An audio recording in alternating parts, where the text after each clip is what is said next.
தமிழ் சினிமாவில் ஆரம்ப கட்டத்தில் காதல் நாயகனாக வலம் வந்தவர் தான் நடிகர் விஜய். அதன் பிறகு ஆக்ஷன் நாயகனாக உருவாக்கிய படங்களில் கில்லி படமும் ஒன்று. இந்த படத்தை இயக்குனர் தரணி இயக்கியிருப்பார்.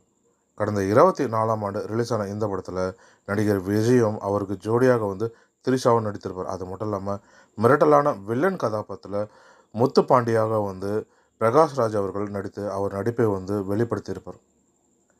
இந்த படம் தெலுங்கில் மகேஷ் பாபு நடித்த ஒக்கடு படத்தோட தமிழ் ரீமேக்கான கில்லி தான் தமிழில் உருவானது. கில்லி படத்தோட அதிரடி வெற்றிக்கு முக்கிய காரணம் விஜயோட நடிப்பும், திரிஷாவோட க்யூட்டான நடிப்பும், அது மட்டும் இல்லாமல் பிரகாஷ்ராஜோட வில்லத்தனமும் தான் இந்த படத்துக்கு முக்கிய வெற்றின்னு சொல்லலாம். அது மட்டும் இல்லாமல் வித்யாசாகரோட இசையை நம்ம சொல்லாமலே இருக்க முடியாது. அந்த அளவுக்கு இந்த படத்தில் வந்த அனைத்து பாட்டுகளுமே ஹிட்டாகி இருக்கும். தரணியோட விறுவிறுப்பான